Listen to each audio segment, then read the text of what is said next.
Assalamualaikum warahmatullahi wabarakatuh. Perkenalkan, nama saya Sri Aprian Salah Sumbu NIM 1314211064. Baiklah, isi saya akan memaparkan materi yang baru, dasar hukum dan pendekatan hukum dalam administrasi pembangunan. Langsung saja kita masuk ke pembahasan yang pertama, yaitu satu dasar hukum administrasi pembangunan. A. Konstitusi. Konstitusi suatu negara dapat menyediakan kerangka kerja dasar untuk pembangunan dan memberikan wewenang kepada pemerintah untuk mengatur pembangunan dalam batas-batas tertentu. B. Undang-undang pembangunan.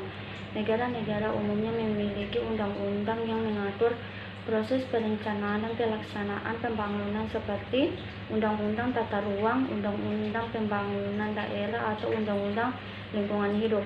C. Peraturan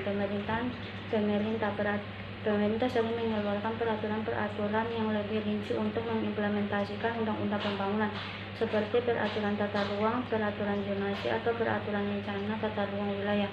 D. Peraturan daerah. Pemerintah daerah juga dapat mengeluarkan peraturan-peraturan yang berhubungan dengan pembangunan di wilayah mereka, seperti peraturan tata ruang daerah, peraturan zonasi, atau peraturan rencana tata ruang daerah. E. Kebijakan dan pedoman. Pemerintah juga dapat mengeluarkan kebijakan dan pedoman yang mengarahkan proses pembangunan, seperti kebijakan pembangunan nasional, kebijakan sektor spesifik, atau misalnya kebijakan industri, kebijakan pertanian, atau pedoman teknis untuk pelaksanaan proyek. F. Putusan pengadilan. Putusan pengadilan yang berkaitan dengan kasus-kasus pembangunan juga dapat membentuk dasar hukum administrasi pembangunan, terutama dalam hal-hal yang berkaitan dengan sengketa atau pelanggaran hukum. 2. Pendekatan hukum dalam administrasi pembangunan. Berikut ini adalah beberapa pendekatan hukum yang umum digunakan dalam administrasi pembangunan. Kapasitas hukum. Pendekatan ini menekankan pentingnya kepastian hukum dalam mengatur proses pembangunan. Prinsip kepentingan umum. Administrasi pembangunan harus didasarkan pada prinsip kepentingan umum.